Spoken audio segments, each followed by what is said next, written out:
5 बजे पता चला कि बलू नगला में इस तरीके की घटना हुई है। मैंने भाई साहब अतर सिंह पाल जी को फोन किया, मैंने भाई साहब मैं कहीं बाहर से आया हूँ और आप बहुत जल्दी आइए, घटना हुई है। तो भाई साहब ने कहा कहाँ हो गई? हमने नगला बलू में हो गई है। हमको अरविंद जी ने बताया, जिनके घर में घटना हुई थी परिवार में, उन्होंने हमें फोन किया था कि ऐसे ऐसे भैया घटना हो गई। मैंने तुरंत गाड़ी निकाली, भाई साहब को लिया। मैंने अलीगंज में मेरी एक समिति चलती है लोक माता अहिल्याबाई होलकर, जिसका मैं अध्यक्ष हूँ। मैंने उस जल्दी में किसी से कह नहीं पाया, वैसे मैं किसान यूनियन का नेता हूँ लेकिन मैं कह नहीं पाया, तो मैंने अपनी समिति में फोन कर दिया। मैंने अलीगंज से लोगों को एटा भेजो और मैं एटा पहुंच गया पोस्टमार्टम के लिए पे। जाते ही मैंने जो पोस्टमार्टम होने जा रहा था मैंने उसको रुकवा दिया। रुकवाने के बाद मेरी सीओ साहब से थोड़ी झड़प हो गई, क्योंकि मैं देखना चाहता था कि एफआईआर जो रात में हो गई, तो मैंने वो एफआईआर मांगी, जब मुझे नहीं मिली तो फिर मैंने साहब से कहा और लोगों से कहा, तो उन्होंने कहा एफआईआर तो है नहीं और मुकदमा दर्ज हो गया है। तो मैंने कोई बात नहीं, मुझे वो कॉपी दिला दो, उसके बाद ही मैं ये पोस्टमार्टम होने दूंगा। तो मुझे बहरहाल कप्तान साहब ने मुझे कॉल किया, सीओ साहब का भी कॉल आया, मेरी सीओ साहब से बहुत ज्यादा झड़प हो गई। तो सीओ साहब ने फिर मुझे आश्वासन दिया कि मैं 5 मिनट के अंदर आपको कॉपी उपलब्ध करा दूंगा। मुझे विदिन 5 मिनट कॉपी उपलब्ध हो गई। मैंने कहा एक डॉक्टर इसकी जांच नहीं करेगा, मुझे डॉक्टरों का पैनल चाहिए और मैंने कैमरामैन वहां उपलब्ध कराए। मैंने कहा जो पोस्टमार्टम हो रहा है उसकी पूरी वीडियोग्राफी चाहिए, जिसको प्रशासन ने बात माना।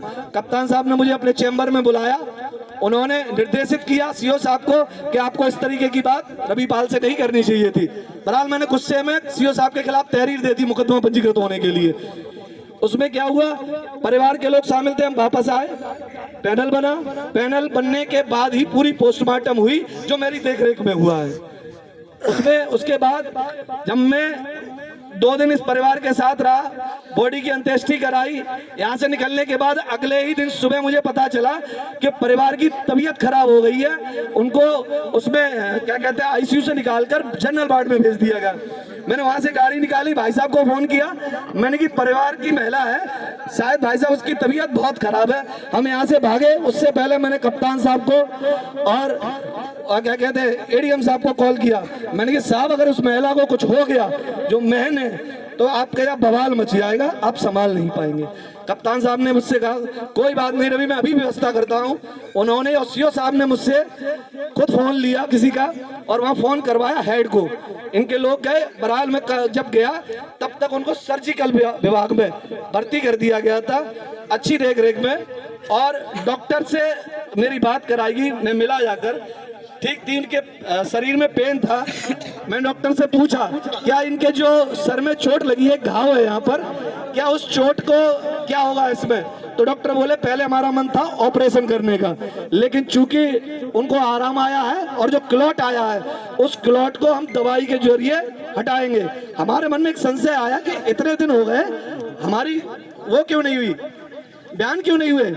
तो मैं डॉक्टर साहब से पूछा, मैंने कहा डॉक्टर साहब आप यहाँ पे मेरे बयान हो सकते हैं? तो खुद डॉक्टर साहब ने बताया कि आईओ आना चाहते थे, मैंने मना किया है, लेकिन मैं ये चाहता हूँ। मैंने जब उनको पूरी घटना बताई कि इनका परिवार नष्ट हो गया, तो डॉक्टर साहब बोले मैं इंश्योर करूंगा कि जब तक ये बढ़िया बयान देने जो इनकी स्थिति है वो बयान देने की है, तब तक मैं कहूंगा ही नहीं, ना किसी को करने दूंगा। तो मैं ये भी कहता हूँ शायद राकेश भाई मिलकर आए, स्थिति ठीक है देख कर आए, या एक आध दिन में आ जाएगी। उसके बाद जल्द से जल्द इस मुकदमे में उनके एसओ साहब बयान होने चाहिए। और बयान होने के बाद मैंने भी राकेश भाई उनसे बात की है, जो उन्होंने आपको बताया है वही चीज सेम उन्होंने हमको बताई कि चारपाई के नीचे लड़का घुस गया था रात में, तो जब वो सो रही होंगी तो हाथ लटक गया, तो उसने उस लड़की का हाथ समझ के उंगली खींची, वो लड़की का हाथ नहीं था, माँ का हाथ था। इसी बात पे जब विवाद हुआ है तो इनके पिता उठ के आए। पिता उठने के बाद जब आए हैं तो उन्होंने कहा सुनी हो गई, तो उन्होंने बस एक शब्द ये कह दिया था उस लड़के देख कि साले मैं तुझे सुबह देखूंगा। उसी के जाने के बाद वो चला आया वहां से। उसके 20 मिनट बाद से या 25 मिनट बाद कुछ लोग आए हैं, उन्होंने इस घटना को अंजाम दिया है, जिसको वही जानती है। अभी इतने सेंस में नहीं थी कि वो नाम बता पाए, मैंने पूछने की कोशिश की है। मैं सर से यही रिक्वेस्ट करो कि जो मतलब जो वो दे रही है वहाँ बयान वो दे रही है कि और भी 3-4 लोग साथ में होंगे।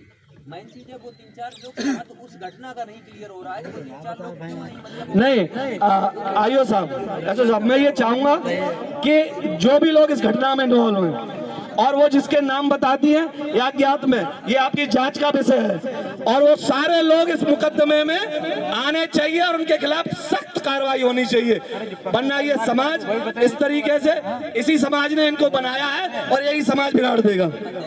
बहुत बहुत धन्यवाद। 3-4 लोग और भी थे सर। मनीष कुमार है, लेकिन सर सबसे मेरा जो है सर से रिक्वेस्ट और हमारे अध्यक्ष जी बघेल साहब आए हुए हैं, राकेश जी और रवि भाई और भी साथ में इनके साथी लोग हैं। मैं सर सबके माध्यम से एक ही सबसे रिक्वेस्ट करना चाह रहा हूं, मैं भी अपनी आंटी जो मेरी लगती हैं, आंटी जी है मेरी, वो परिवार की मेन जो घर की सदस्य हैं वो, और मैं उनसे भी मिला, मैंने उनसे पूछा भी था चाची से कि चाची ये बताइए आपको आपके साथ वो लड़के के अलावा और कौन था, तो उन्होंने यही बताया लड़के उनके साथ कम से कम 3-4 लोग और भी देखे हुए हैं, उन्होंने देखे हैं, लेकिन ये क्लियर आइडेंटिफाई उस समय नहीं कर पा रही थी कि उनको चोट या जो भी था वो क्लियर नहीं हो पा रहा था कि 3-4 लोग कौन नाम है। सर से मैं एसओ साहब से हमारे जो आईओ हैं उनसे मैं यही रिक्वेस्ट कर रहा हूँ, बार बार उस दिन भी मैंने सर से कहा था जो उनके साथ और भी लड़के थे वो उसको जेल भेज दिया, उसका या तो रिमांड लिया जाए। सर से मेरी एक रिक्वेस्ट है, सर रिमांड लेके उसके नाम क्लियर किए जाएं वो कौन है बंदे, मैं सर से बस यही रिक्वेस्ट करना हूँ।